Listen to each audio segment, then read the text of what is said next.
ನಂಗಂತೂ ತನ್ವಿ ಬೇಕು ಬೇಕು ಅಂತ ಮಾಡ್ತಿದ್ದಾಳೆ ಅನ್ಸ್ತಾ ಇದೆ. ಸದ್ರ ಕೊಟ್ರೆ ತಲೆ ಮೇಲೆ ಕುತ್ಕೋತಾರೆ ಅಂತಾರಲ್ಲ, ಹಾಗೆ ಇವಳು ಮೊಬೈಲ್ ಕಿತ್ಕೊಂಡು ಹೋಗೋ ಮಟ್ಟಿಗೆ ಬೆಳೆದ್ಬಿಟ್ಟಿದ್ದಾಳೆ. ಜಗಳ ಆಗುತ್ತೆ ಅಂತ ನಾನು ಸೈಲೆಂಟ್ ಆಗಿದ್ದೆ. ಇಲ್ಲ ಅಂದಿದ್ರೆ ಅದರಿಂದ ಏನು ವ್ಯತ್ಯಾಸ ಆಗಲ್ಲ ಬಿಡು. ಮೊಬೈಲ್ ಇದ್ರೂ ಒಂದೇ, ಇಲ್ದಿದ್ರು ಒಂದೇ. ನೀನ್ ಹಿಂಗ್ ಹೇಳಿದ್ರೆ ತನ್ವಿಗಿನ್ನು 2 ಕೊಂಬಂದ್ಬಿಡುತ್ತಷ್ಟೇ. ಅವಳು ಹೇಳ್ದಂಗೆಲ್ಲ ಬಾಲ ಅಲ್ಲಾಡಿಸ್ಕೊಂಡು ಹಿಂದೆ ಓಡಾಡ್ಬೇಕಾಗುತ್ತಷ್ಟೇ. ನಿನಗಿದೆಲ್ಲ ಅರ್ಥ ಆಗಲ್ಲ. ಹೋಗು, ಏನಾದ್ರೂ ಮಾಡ್ಕೋ.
ಚಿಕ್ಕು, ನೀನ್ ನನ್ನ ಮೇಲೆ ಕೋಪ ಮಾಡ್ಕೊಂಡ್ಬಿಟ್ಟಿದ್ಯಾ ಅನ್ಕೋಬಿಟ್ಟಿದ್ದೆ ಕಣೋ. ನಾನು ತಗೊಂಡಿರೋ ಡಿಸಿಷನ್ ಮೇಲೆ ನಿಂಗೇನು ಕೋಪ ಇಲ್ಲ ತಾನೆ? ಇನ್ಮೇಲೆ ನೀನ್ ನನ್ನ ಜೊತೆ ಮೊದ್ಲಿನ ತರ ಇರ್ತೀಯ ಅಲ್ವಾ? ಅವನ್ಗೆ ಖಂಡಿತ ಕೋಪ ಬಂದಿದೆ. ಅವನ್ ನಿನ್ನ ಮಿಸ್ ಮಾಡ್ಕೋತಿದ್ದಾನೆ, ಅದಕ್ಕೆ ಬಂದಿದ್ದಾನೆ. ಅವನಿಗೆ ಈ ಮದ್ವೆ ಸ್ವಲ್ಪನೂ ಇಷ್ಟ ಇಲ್ಲ. ಅದು ನಿಮ್ಗೆಲ್ಲ ಅರ್ಥ ಆಗುತ್ತೆ.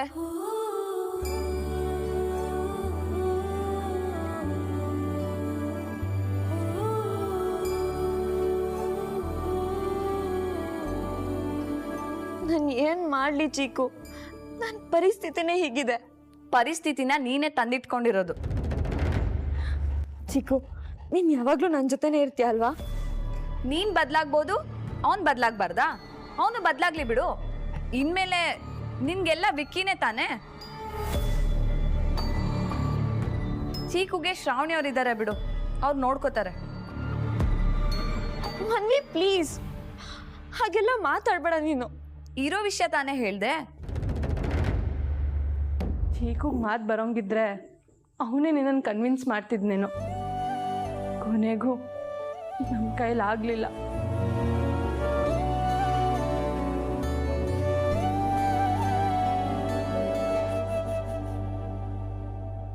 ಚೀಕು, ಚೀಕು, ಚೀಕುನ ಯಾಕೆ ಕರಿತಿದ್ಯಾ? ಚೀಕುನ್ ಹೊರ ಕರ್ಕೊಂಡು ಹೋಗ್ಬೇಕು, ಅದಕ್ಕೆ. ಚೀಕುನ ಚೀಕುನೇನು ಹೊರಗಡೆ ಕರ್ಕೊಂಡು ಹೋಗ್ತೀಯಾ? ಅವನನ್ನ ಕರ್ಕೊಂಡು ಹೋಗಿ ಕಟ್ಟಾಕ್ಬೇಕಂತೆ. ತನ್ವಿ, ಚೀಕುನ್ ಯಾಕೆ ಕಟ್ಟಾಕ್ಬೇಕು? ಅವನೇನು ಮಾಡ್ದ? ಚೀಕುನ ಕಟ್ಟಾಕೋದಕ್ಕೆ ನಾನು ಬಿಡೋದಿಲ್ಲ. ಅವ್ನು ನನ್ನ ಜೊತೆನೇ ಇರ್ತಾನೆ. ಅವನೇ ನಿಮ್ಗೆ ಯಾರಿಗೂ ಡಿಸ್ಟರ್ಬ್ ಮಾಡೋದಿಲ್ಲ. ಕಲ್ಯಾಣ್ ದೊಡ್ಡಪ್ಪ ಅವ್ರು ಹೇಳ್ತಿದ್ದಾರೆ ಚೀಕುನ ಕಟ್ಟಾಕ್ಲೇಬೇಕಂತೆ. ಆದ್ಯನ್ ಕಟ್ಟಾಕಾಯ್ತು, ಈಗ ಚೀಕುನ್ ಬೇರೆ. ಏನು ಹೇಳ್ದೆ? ಆದ್ಯನ್ನ ಕಟ್ಟಾಕೋದಾ? ಇಲ್ಲ, ಚೀಕುನ ಕಟ್ಟಾಕೋದಕ್ಕೆ ನಾನು ಬಿಡೋದಿಲ್ಲ. ಅಬಿಗೆ ಕಲ್ಯಾಣ್ ದೊಡ್ಡಪ್ಪ ಹೇಳಿದ್ದಾರೆ, ಅದಕ್ಕೆ ಅಬಿ ಕೂಡ ಒಪ್ಕೊಂಡಿದ್ದಾನೆ.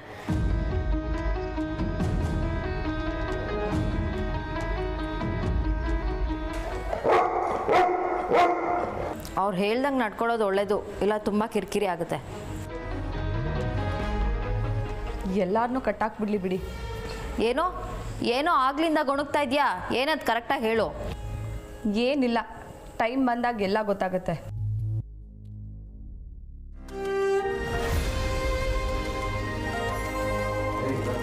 ಪ್ಲೀಸ್ ಚೀಕು, ಹೋಗು ಚೀಕು.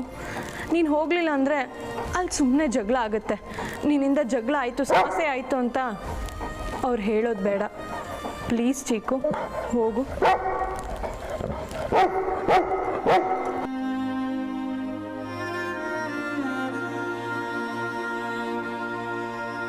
ಚೀಕು ಬಾ.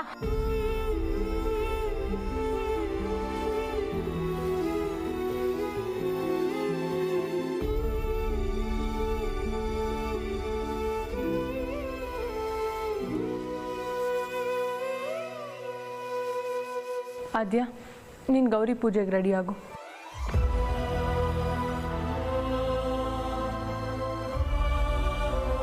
ಮತ್ತೆ ಏನಾಯ್ತು? ಈಗ ಸುಮ್ಮನಿದ್ರೆ ನಾನು ಏನು ಅನ್ಕೋಬೇಕು? ಏನಾಯ್ತು ಅಂತ ಹೇಳಬೇಕು ತಾನೆ. ಯಾಕತ್ಗೆ ನಿಮಗೇನೋ ಗೊತ್ತಿಲ್ಲ ಅನ್ನೋ ರೀತಿ ಕೇಳ್ತಿದ್ದೀರಲ್ಲ. ಇವತ್ತು ನಿನ್ನ ಮದುವೆ ತುಂಬ ಇಷ್ಟಪಟ್ಟು ಮಾಡ್ಕೊತಿದ್ಯಾ ಅಲ್ವಾ? ಬೇಜಾರು ಯಾಕೆ ಮಾಡ್ಕೋಬೇಕು? ನಿಮ್ಮ ಅಣ್ಣಂಗೂ ಈ ಮದುವೆ ತುಂಬ ಇಂಪಾರ್ಟೆಂಟ್. ಅಭಿ ಅಂದ್ಕೊಂಡಿದ್ದಾರೆ ನಿನಗೂ ಈ ಮದುವೆ ಅಂದರೆ ತುಂಬ ಇಷ್ಟ ಅಂತ. ಮನೇಲಿ ಎಲ್ರಿಗೂ ಈ ಮದುವೆ ಇಷ್ಟ ಇದೆ ಅಂತಲೇ ಅಂದ್ಕೊಂಡಿರೋದು, ನನಗೆ ಮತ್ತೆ ಮನ್ವಿಗೂ ಕೂಡ.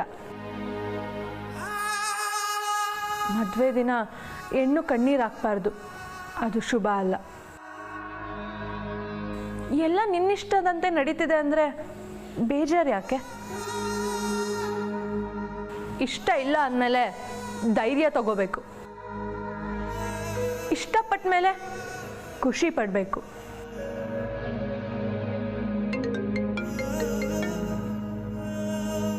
ನಾನು ಫೋನ್ ಅಟೆಂಡ್ ಮಾಡಿ ಬರ್ತೀನಿ.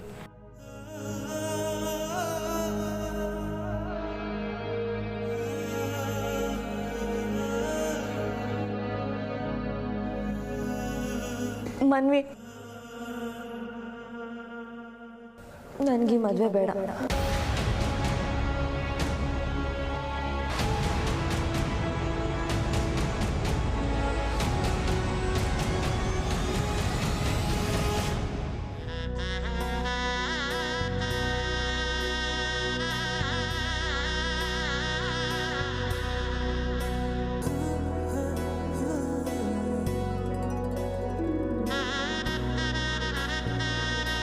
ಅಲಂಕಾರ ಎಲ್ಲ ಎಷ್ಟು ಚೆನ್ನಾಗಿ ಮಾಡಿದ್ದಾರೆ, ನೋಡೋಕ್ಕೆ ಒಂದು ಖುಷಿ ಅಲ್ವಾ ಬಿಂದು?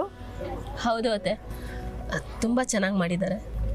ಶ್ರೀಮಂತರಲ್ವಾ, ದುಡ್ಡು ಜಾಸ್ತಿ ಇರುತ್ತೆ, ಅದನ್ನ ಖರ್ಚು ಮಾಡೋದಕ್ಕೆ ಇದಿನ್ನ ಒಂದು ರೀತಿ. ಅದಕ್ಕೆ ಅನ್ಸುತ್ತೆ ಎರಡೆರಡು ಮದುವೆ ಆಗೋದು.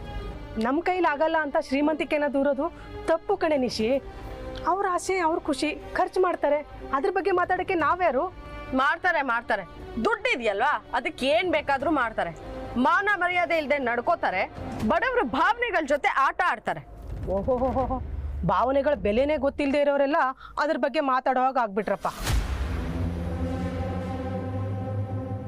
ದೊಡಮ್ಮ, ಬಿಂದು, ವರ್ಧನ ಯಾವಾಗ ಬಂದ್ರಿ? ಈಗ ತಾನೇ ಬಂದಿವಿ ಕಣೆ. ಅಲಂಕಾರ ಎಲ್ಲ ತುಂಬಾ ಚೆನ್ನಾಗಾಗಿದೆ, ನಾವು ಅದ್ರ ಬಗ್ಗೆನೇ ಮಾತಾಡ್ತಾ ಇದ್ವಿ. ಥ್ಯಾಂಕ್ಸ್ ದೊಡಮ್ಮ. ಅಳಿಯಂದ್ರಲ್ಲಿ ಮೋಸಗಾರ ಅಂತ ಎಗ್ರಾಡ್ತಿದ್ದವರು ಈಗ ಅಳಿಯಂದ್ರು. ಅಯ್ಯೋ, ಇಷ್ಟು ಬೇಗ ಎಲ್ಲಾನು ಮರ್ತೋಗುತ್ತಾ? ಬರ್ತಾ ಬರ್ತಾ ಮರ್ವ್ ಜಾಸ್ತಿ ಆಗ್ತಿದೆ ಈ ನಮ್ಮಮ್ಮಂಗೆ. ನಾನು ಅವ್ರನ್ನೇ ಹುಡುಕ್ತಾ ಇದ್ದೆ ದೊಡಮ್ಮ. ಓ, ನಿನ್ ಕೈಲೂ ಸಿಕ್ತಿಲ್ವಾ? ಮತ್ತೆ ಏನಾದ್ರೂ ಶುರುವಾಯ್ತಾ ಏನಕ್ಕ? ವರದಾ, ಇವಳ ಬಾಯಿಗೆ ಬೇಗ ನೀನ್ ಹಾಕ್ತೀಯಾ ಇಲ್ಲ ನಾನ್ ಹಾಕ್ಲಾ? ಹೋಗ್ಲಿ ಬಿಡಿ, ಅಭಿಯವರು ಮಂಟಪದ ಹತ್ರ ಇರ್ಬೋದು, ಬನ್ನಿ ಹೋಗೋಣ. ಇಲ್ಲೇ ಗೊತ್ತಾಗತ್ತೆ ಎಷ್ಟು ಮರ್ಯಾದೆ ಕೊಡ್ತಾನೆ ಅಂತ. ಹಾಗೆಲ್ಲ ಹೇಳ್ಬೇಡಿ ವರ್ಧಣ್ಣ, ಮದ್ವೆ ಬಿಸಿ, ಓಡಾಡ್ದಲ್ಲಿದ್ದಾರೆ. ಆಗ್ಲೇ ಒಂದ್ಸರಿ ನೀವೆಲ್ಲ ಯಾವಾಗ ಬರ್ತೀರಾ ಅಂತ ಕೇಳ್ತಾ ಇದ್ರು. ಪ್ಯಾಚ್ ಅಪ್ ಮಾಡಬೇಡ ಶ್ರಾವಣಿ, ನನಗೆಲ್ಲ ಗೊತ್ತಾಗುತ್ತೆ. ಇರೋ ವಿಷಯ ಹೇಳಿದ್ರೆ ಪ್ಯಾಚಪ್ ಅನ್ಸತ್ತಾ ನಿಮ್ಗೆ? ನಾನು ನಿಜಾನೇ ಹೇಳ್ತಾ ಇದ್ದೀನಿ ವರ್ಧಣ್ಣ. ವರದಾ, ಅವಳು ಖುಷಿಯಾಗಿದ್ದಾಳೆ, ಹೀಗೆ ಖಾರವಾಗಿ ಮಾತಾಡಿ ಅವಳು ಖುಷಿಯಾಗಿ ಹಾಳು ಮಾಡ್ತೀಯಾ? ಅವ್ರಿಗೆ ಭಾವನ ಮೇಲೆ ಅಷ್ಟು ಪ್ರೀತಿ ದೊಡಮ್ಮ, ಅದಕ್ಕೆ ಕೋಪ ಮಾಡ್ಕೊಂತಿದ್ದಾರೆ ಅಷ್ಟೇ. ನಿನ್ನ ಯಾರೇ ಮದ್ವೆ ಮಾಡ್ಕೊಂತ ಫೋರ್ಸ್ ಮಾಡಿದ್ದು? ಶ್ರಾವಣಿ ಅವ್ರ ಮದ್ವೆ ದಿನ ಅವ್ರ ದೊಡ್ಡಪ್ಪ ಗನ್ ತೋರಿಸಿ ಮದ್ವೆ ಮಾಡ್ಕೊಂತ ಫೋರ್ಸ್ ಮಾಡಿದ್ರಲ್ಲ, ಆ ತರ ಏನಾರು ಆಗಿದ್ಯಾ ನಿನ್ಗೆ? ಇಲ್ಲ ತಾನೆ? ಮತ್ ಯಾಕೆ ಮದ್ವೆ ಮಾಡ್ಕೋತಿದ್ಯಾ?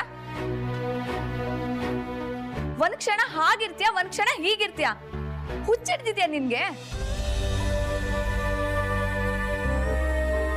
ತೆಗೆದು ಕಪಾಳ ಬಾರ್ಸೋಷ್ಟು ಕೋಪ ಬರ್ತಿದೆ ನನ್ಗೆ. ಹೀಗೆಲ್ಲ ಆಡೋದ್ ನೋಡಿದ್ರೆ ನಿಂಗೆ ನಿಜವಾಗ್ಲೂ ಹುಚ್ಚಿಡ್ದಿದೆ ಅನ್ನಿಸ್ತಾ ಇದೆ ನನ್ಗೆ. ನಿನ್ ತಲೆ ಸಂಪೂರ್ಣವಾಗಿ ಕೆಟ್ಟೋಗಿದೆ. ಯಾವ್ದಾದ್ರು ಸೈಕಿಯಾಟ್ರಿಸ್ಟ್ ಹತ್ರ ತೋರ್ಸ್ಕೋಬೇಕು ನೀನು. ಅದಕ್ಕೆ ಅರ್ಧ ಗಂಟೆಗೊಮ್ಮೆ ನಿನ್ ಡಿಸಿಷನ್ ಚೇಂಜ್ ಆಗ್ತಿದೆ ಅಲ್ವಾ? ಅಲ್ಲ, ನಾನು ಶ್ರಾವಣಿ ಅವ್ರ ಹಿಂದೆ ಬಿದ್ದು ಮದ್ವೆ ಮಾಡ್ಕೋಬೇಡ ಅಂತ ಎಷ್ಟು ಕೇಳಿದ್ರು ನಿಂಗೆ ಅರ್ಥನೇ ಆಗಿಲ್ಲ ಅಲ್ವಾ? ಇವಾಗ ಕಲ್ಯಾಣ ಮಂಟಪಕ್ಕೆ ಬಂದು ಮದ್ವೆ ಇಷ್ಟ ಇಲ್ಲ ಅಂತ ಹೇಳ್ತಿದ್ಯಾ ಅಲ್ವಾ? ಅಟ್ಲೀಸ್ಟ್ ಏನಾಗಿದೆ ಅಂತ ಹೇಳಾದ್ರೂ ಸಾಯಿ. ನನಗೆ ಸುಮ್ಮನೆ ಕೋಪ ಬರಿಸ್ಬೇಡ. ಮನ್ವಿ, ನಂಗೆ ತುಂಬಾ ಕನ್ಫ್ಯೂಷನ್ ಆಗ್ತಿದೆ ಕಣೆ. ತಲೆ ಕೆಡ್ತಿದೆ. ನೀನ್ ಹೇಳಿದೆ ಸತ್ಯ. ನಾನು ಹುಚ್ಚಿನೇ. ಕ್ಷಣ ಕ್ಷಣಕ್ಕೂ ನಿರ್ಧಾರ ಬದಲಾಯಿಸೋ ಹುಚ್ಚಿ. ನಿಂಗೆ ಅದನ್ನ ಹೇಗೆ ಅರ್ಥ ಮಾಡಿಸೋದು ಅಂತ ನಂಗೆ ಗೊತ್ತಾಗ್ತಿಲ್ಲ. ಸುಮ್ಮನೆ ಇದ್ರೆ ಸರಿ. ಆಡಿದ್ದನ್ನೇ ಆಡ್ತಾ ಇದ್ರೆ ಸರಿ ಇರಲ್ಲ ಆದ್ಯ. ತಲೆ ಕೆಟ್ಟೋರ್ ತರ ಆಡ್ತಾ ಇದ್ರೆ ತೆಗೆದು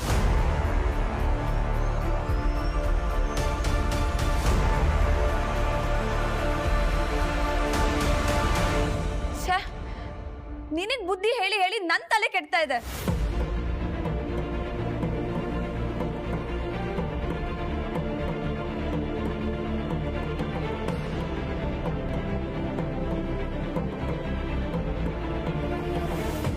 ಅವರಿಬ್ರು ಲೈಫು ನನ್ನಿಂದ ಹಾಳಾಗಬಾರ್ದು.